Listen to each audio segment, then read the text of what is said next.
He uses the emerald green and the magenta for this channel. Guys, this is a hardcore reality discussion. Please give me 3, 4, or 5 minutes to set this up. This is not a movie review channel discussion or bitching about bad Star Wars, although that's what these channels do. It's very profound what this person says. We'll get into it. Have you ever seen Doomcock Overlord DVD? Almost 400,000 subscribers. He comes forth wearing this helmet. Nobody's ever seen him. It's like the Critical Drinker, trashing movies, trashing Star Wars. The Marvel Cinematic Universe is dead. The DC comic books and the Cinematic Universe is dead. It's just, I don't watch those other channels like Critical Drinker. I don't even watch Echo Chamberlain anymore because they're all focused on poop. They can't go 1 minute without a scatological reference. So this guy comes forth with his helmet on. It can be funny at times. So I'm eating my breakfast this morning and just listening for a few laughs or what I expect to be mindless banter about the destruction of movies and TV franchises, etc. And I stopped and said, what did he say? Backed it up. What the heck did he say? He was talking about how, of course, the existing franchises like Star Wars and Star Trek are being destroyed today. But the way he said it was so interesting. I'll play it in just a moment. He said the destruction of the past franchises via the new movies coming out today. He said something like an attempt to subvert the past in order to affect the present. Now that's kind of the stuff that we talk about. Metaphysical reality, quantum this and that, entanglement, the past really not being far away from the present moment, them being intertwined in some way. The past not just affecting the future, but the future can affect the past, retrocausality. And I thought, did he? And I thought, he probably is a little bit smarter than we think. He's not just a typical movie reviewer, and this is worth looking at closely. Now, the first grade truther that knows the channel scream, oh, I hear you. Relax, first grade truther. One of his little characters wears the Shriner's hat. Oh my God, turn it off. Oh, one of his little characters wears the Shriner's hat. You know what? I'm aware of that. If what is said is profound and gets me thinking or can help us, just because he puts it in a little bit different way than the way we've talked about it in the past, I'll listen to anyone. I don't really care who he is. Okay, so relax, first grade truthers. I'm aware of that. Big deal. And I am so tired of seeing our culture trashed in order to replace it with something new. There are no terrific new characters coming, no amazing new ideas, no pockets of passion that flower into legends that new generations can be proud of. Nope. All they seek to do these days is subvert the past in order to bring about some kind of change in the present. They are aiming, with all of this destruction of our pop culture, to destroy the common ground that unites us, break those fictional bonds that reinforce the continuity of who we are, divide us, and make us forget who we were, and doubt our own identities, our own memories, in a 1984-esque kind of way. Now that is, without a doubt, the most profound thing that has ever come out of a movie review channel. Nothing even comes close. An attempt to subvert the past to affect the present. Then he went on saying basically a destruction of all the beloved franchises and characters. He said it in a different way, in a better way than I'm saying it. It breaks the bonds between us. It divides us as a culture. We no longer have these things that we enjoyed together in common. He says it in a different sort of way. I've always noticed the heavy magenta with the emerald green presentation, but that's used so many different places in so many different ways by people that, that wouldn't notice or say the types of things about the magenta paired with the emerald green that we would say, that it is reality itself reflecting a certain message back to us. But, I'm okay, fine. I'm aware if he puts little Shriner's hat on little characters, Matt, this person knows something. And it doesn't matter. It doesn't matter. The person basically said the movies and franchises today, he basically said without saying it, they're made bad on purpose. Where have you heard that before? I said that 1 year after The Force Awakens came out, and that came out in 2015. So this has to be 2016. This is now incredibly, roughly 9 years ago. Matt, me, was saying, Jack Burton, Me. I was saying has to be all made bad on purpose. Of course, I've been pushing the movie reviewers via comments or special videos to the critical drinker, hoping one of these idiots would see one of my videos saying, why don't you just come out and finally admit it's made bad on purpose? Well, none of them ever gone there. Even Dave, who was a nice guy, when I first started talking about Dave's videos 4 or 5 years ago, people said, oh, he's a truther. He's no truther. Are you kidding me? Where did that come from? It was so strange. Anyway, this guy is the only one to ever, in a roundabout way, come out and say it's being made bad on purpose. All right, let me take a few minutes to do a refresher on what I've talked about regarding why everything's made bad on purpose and what Not Milk is up to in trying to do that. So let's move off Star Wars for a minute. We'll come back to this horrible Rey character and this horrible Daisy Ridley in just a few minutes. But let's just say Indiana Jones and Harrison Ford. Okay, the DVDs and the VHS tapes in the attic and the basement, they exist. They can't send little armies to the home and confiscate the DVDs of Indiana Jones and the Temple of Doom or whatever it may be and the Raiders of the Lost Ark like they confiscated your gold under the FDR administration. These things exist. So how do you destroy something from the past that's already made? Well, the only thing you can do is new movies, new series, new releases that are so horrible and so bad that people give up on the entire series or the entire franchise. And in some way, the new release, of course, is linked and connected to the old. So people will end up rejecting all of it. I mean, that is the first step of what they're doing. It's far more complicated than that. And this person, Doomcock, or wherever it is, touched on it in what he said. So there's no doubt if a new stinker of a movie comes out, whether it be Alien or a new horrible Terminator movie, there's no doubt it's an attempt to destroy the original. Do we all agree? Of course it is. I mean, is there anybody wandering in here that says, it's just a cash grab? They'll put out, oh, it's a cash grab. Oh, boy. Sit down. Come up from the spitballers. Sit in the front of the classroom. You have a lot of work to do. Okay? Of course, we all would agree, the old guard, that it's about, they can't go in and take your DVDs, your original Indiana Jones or whatever, but they can destroy the past by putting out this horrible crap in the present because they are linked. Now, this person, the way he put it, is very interesting, to subvert the past in order to affect the present. Now, these creeps know how reality works. They know the past isn't as far off as you think.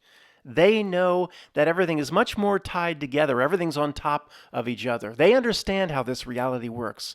The university research parks, not very much. Now, Doomcock used the word subvert the past. Subvert means to undermine. They can't go into your attic and take your Indiana Jones and the Raiders of the Lost Ark. They can't probably Mandela effect it and make it so he comes out in a pink tutu. And now he's doesn't sure what bathroom to use. And the Indiana Jones Temple of Doom is a bathroom. He doesn't know. They can't do that, most likely. Even though they changed the damn Fruit Loops and shit, they can't do that. So to subvert or undermine, you put out new crap. And that the current crap is linked to the past. Okay, the key question is, we know this is what's happening. But if by subverting or undermining the past, Doomcock says, affects the present, we have to come to the conclusion now as truth researchers, how does undermining all the original franchise affect the present? I think there's something, Doomcock didn't go far enough. He's not a truther like we are. He basically said, you destroy all the old things that were beloved and that we shared together. It destroys culture. We no longer have these things in common with our neighbor or our best friend. I appreciate him saying that. But as I listened to it, I sensed there's more to it, in terms of our understanding of how the metaphysical reality works or quantum entanglement, things like that. Things the Not Milk certainly understands that they don't share with even the egghead idiots at the university research parks. All right, let's take a break from the brain overload conversation on metaphysical reality. It's hard to do that more than 5 minutes at a time. Let me just do one more minute on this image where it says, it got my attention, that's why I included it originally. Is Rey really a Mary Sue? What kind of idiot at what website proposed this? Rey is the biggest Mary Sue of all time to the factor of 1 billion. Nothing even comes close in the known universe throughout all of movie history.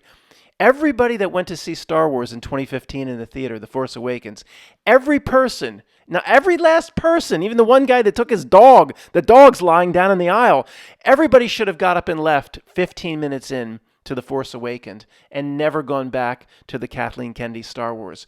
When she jumps in the Millennium Falcon, just comes across it, it's junked on another desert planet, starts it up, never flown before or flown it before, and just flies loop-de-loops around anything that Chewbacca or our beloved heroes Han Solo ever did in the first 3 movies. Just flies it like it's been her ship for 30 years, basically poo-pooing on your image or the audience's image of the beloved heroes, Han and Chewie. This happens in the first 15 minutes.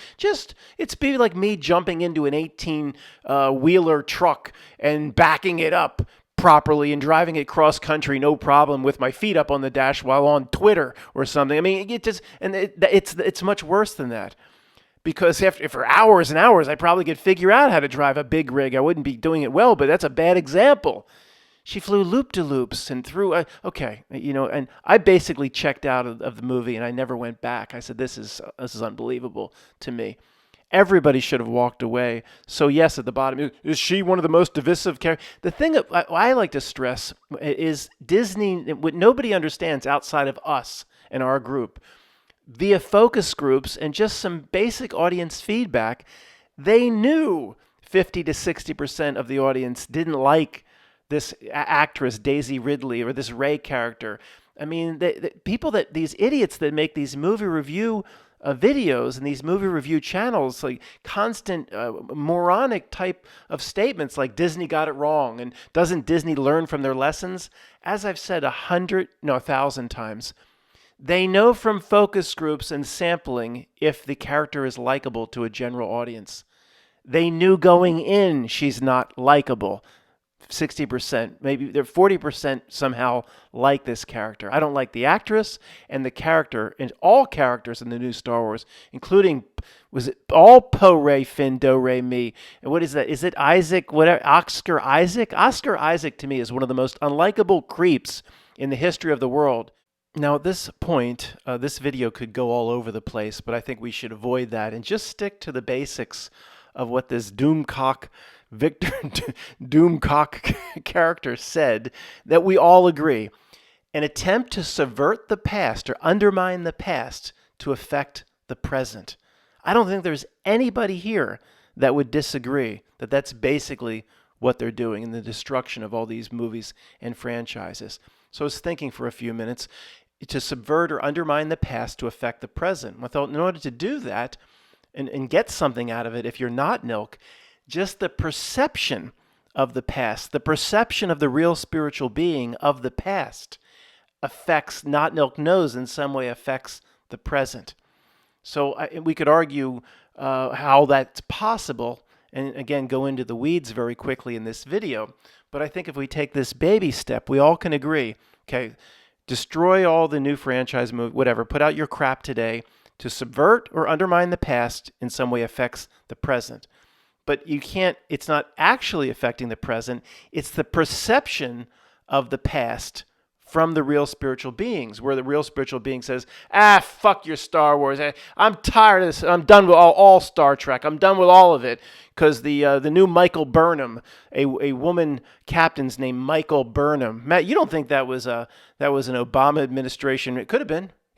It could have been, but it doesn't matter. The perception, I'm done with all of it. So again, all is mind here. Everything comes from the real spiritual being. So the perception of the past from the real spiritual being, even if it's something as trivial as a movie, a series or franchise, in some way affects the present. I think if we take that baby step, we all can agree. We just should keep this in mind when we further analyze not milk tactics in the future. Sitting here for a few more minutes thinking, you can't affect the original Snow White or all the live action remakes Disney has made in the last 10 years that just completely undermine the original. Even the Lion King live action didn't hold up, and most of them are absolutely abysmal. You can't change the original Snow White. Maybe they'll Mandela affect it someday, and she'll come out of a certain restroom. You can't, from now, you can't change it. All you can do is undermine it via the perception of the real spiritual being and what that real spiritual being sees in terms of the whole of it. You can only taint it on the back end. But there's only one reason to taint it on the back end, or in what we call the present, which was when the original Snow White came out, would be the future. The only reason to taint it now is because they are linked much more strongly than we can understand. The past is basically like sitting right on top of the present. And it all comes down to the perception of the real spiritual being in terms of what that real spiritual being thinks about the whole. Now, if somebody is yelling, well, Matt, it's Snow White or Star Wars, or is it really, what's the big deal? Okay, let's say, Matt, Matt, the real spiritual being hates Star Wars and walks away from all of it. What do they get out of that? That I don't know. But don't discount it. They're not these. This is huge parts of culture that they're destroying, and they don't do things for no reason. The Not Milk is a very worthy adversary and an evil genius. Don't give me that saying, well, okay, so somebody walks away from all of Star Wars. Well, just a sci-fi movie. Like, who cares? That's it? You really think deep down? Is that what your inner knowing tells you? That's it? It's just a movie? Or do you think what they're doing is, you can sense it, can't you? That it's far more impactful and sinister than that, even though on the surface, it just seems like a movie. And at this level, or this part of the conversation, I don't have much more to add than what Doomcock proposed. And he was right. He's saying at the very first level, we lose what we have in common with our I used to watch Indiana Jones, say, with my father or with my best friend. And we lose parts of culture that was shared, that in some way unite us. So in a way, if we're no longer united by certain elements of pop culture, and I know this seems very trivial, especially to the righteous truther that throughout their television, then at the very basic sense, it's true, though. We lose, whether you thought it was trivial or not, we lose something that united us that we no longer have to unite us.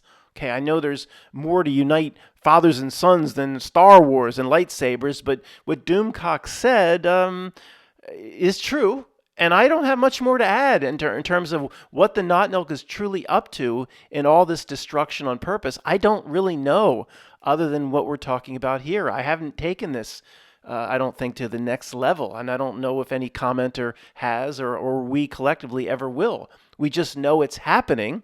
We know 100% it's all made bad on purpose, and we're very frustrated that nobody, as usual, even the movie reviewers, nobody can see it. And some people say, well, they know. They're just not admitting it because they know where their bread is buttered, and Nerdrotic would lose hundreds of thousands of subscribers. No, they're on the download and the ship of fools just like everybody else. They don't see that it's made bad on purpose. Absolutely not. It's not just they want to protect their subscriber count, and that would, saying it's made bad on purpose, they'd lose hundreds of thousands of people because it leaves, just like this channel, it leaves you with nowhere to go. But I don't think that. I think they're all in the ship of fools. They're on the download. They don't see it. You know, those in the ship of fools can't see that they can't have an inflated tire at the bottom of the you-know-what. I mean, they can't even see that. So, of course, the movie reviewers can't see that it's all made on purpose. If they're on the ship of fools, they're on the ship of fools. Next, I don't want to overly analyze the nature of this channel, although, of course, I have to say a few things about the emerald green paired with the magenta. I've heard 30 or 40 of this person's videos over the last, say, 3 years. And there's no profound reality statements that ever come out of it or anything like that, where the little character wears the Shriner's hat or not. I've never heard anything like this. So for one or two sentences, I'm not going to like start analyzing this channel if it's some sort of reality truth channel. There's nothing that profound that's ever come out of this channel other than that. And I like that, whether the person channeled it, whether they're really a Shriners and they gave away some truth that they're not supposed to. I don't care about any of that. As I said, if Satan is giving a little lecture at a podium down here at the Brightside Farm, I'll go down and listen because we have their armor on, we have the discernment, we can take what we want and leave the rest behind. We don't care where this stuff comes from. The first grade truther 10 years ago told us to, if it must be coming from Freemasons, or run away. Matt, you listen to Manly P. Hall lectures? Or I don't think did he ever admit he's a Freemason? Yeah, I'll listen to. By the way, that's all that constant verbiage, and I've cut those lectures up. It just goes round. If you want to listen to tens of thousands of words that just go round and round and basically goes nowhere, listen to the Manly P. Hall lectures. Just, it's the opposite of a half-page reality that does anybody any good. Once you get your reality to half-page, whether you're right or wrong, then you can do what's most important in this life and in existence. What about yourself? What about yourself? You can do what you're supposed to do for yourself before you die. I mean, that's the only thing that matters. So, no, I don't run away just because somebody has certain ties to some secret society. That's what the first grade truther spouts out. They think that's cool or something. I mean, it got so pathetic not that long ago, where years ago we're taught that, oh my God, there's a brick wall in the background. That must be a Freemason statement. There's a brick wall in the background. Because I build my stoves and stack my bricks, that everything I'm saying then should be thrown out because I must be coming from some sort of secret society. First off, I'm not, of course. Even if I was, you take the merit of what's being said on its own. What does it matter where it's coming from if it's jiving with your inner knowing? And no, of course, I'm not attached or part of anything. I loathe the word initiation. And I mean, I loathe it. I cannot, any sort of initiation in this place is in the way of what you need to do spiritually for yourself. One of the biggest initiations in the world is the Catholic Church. First communion at age 12 or whatever. That is one of the biggest. There's everything in this reality is initiation, and every bit of it is to block you for what you need to do for your spiritual self. So I'm going to come out here several times a year and just loathe the word initiation, but I'm attached to some secret society. Okay, it does it. The point is, guys, I mean, that's such first grade stuff. I'll listen to anybody.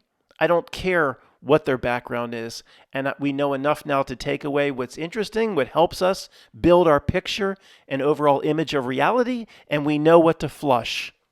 Okay, guys, before we talk about the colors and the emerald green paired with the magenta, I wanted to show you how many different shades of magenta that they present to us. I pulled this image 2 weeks ago, but I don't think I ever showed it to you.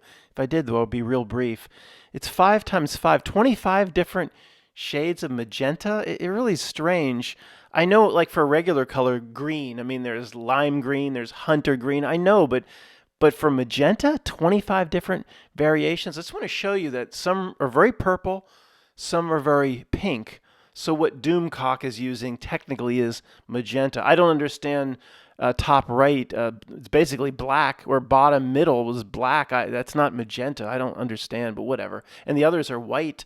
I don't know. Maybe that's just there just as a comparison, and there's less than 25 shades of magenta. Either way, there's a ton of shades of magenta.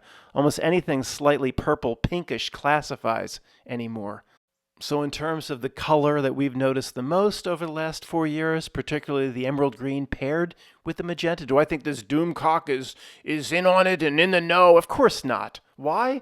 Because almost everybody presents what the reality, the not milk reality, once presented and has no clue as to what's going on or what they're doing. No, they're not in the know. No, they're not in on it. Doomcock or anybody else. I don't care if the little character wears a Shriner's hat or not. No way. No way. Maybe, okay, Deutsche Telekom, T-Mobile, little T-Mobile here is Deutsche Telekom. That's like the AT&T of Europe.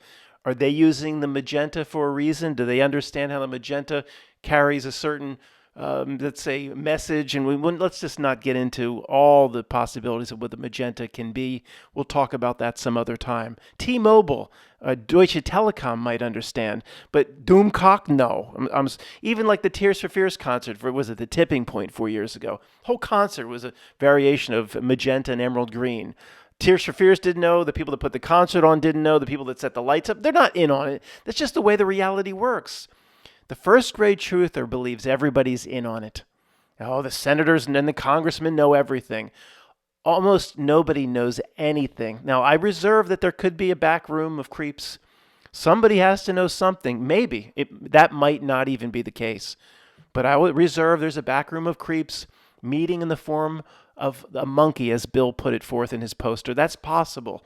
But other than a small room, almost nobody that you would say is a Not Nilk minion or creep knows how this reality works, would even be aware of what reality, or that Not Nilk reality has a use for the magenta, or the magenta paired with the emerald green. No, they have no idea what's going on, nor does Doomcock. I don't care if his little character has a little Shriner's hat or not.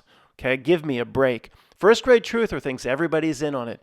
When you get to graduation level, you see that almost no one is in on it consciously, yet they carry forth what the dark reality wants via a download or a frequency.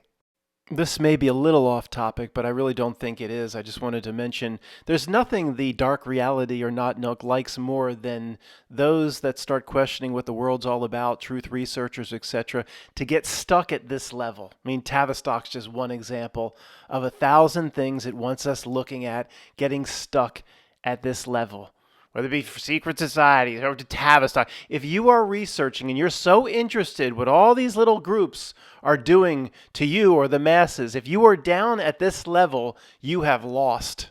Okay, only the old guard probably understands that. All of this horse shit has to be left behind. Yeah, Tavistock's manipulating the masses. Oh, yeah, so are hundreds of other elements of what we call Not Nilk. So is every single senator or president or the Trilateral Commission. There's thousands of different elements inside Not Nilk that have manipulated society to its benefit. To focus on any one, or you know what I'm going to say now. Yeah, Matt, how come you don't ever call out the you know what people? Matt, you never talk about the J people. Oh my God, just one element of thousands of things that collectively we call Not Nilk. You want to focus on one of these elements? You have lost. Thanks for listening.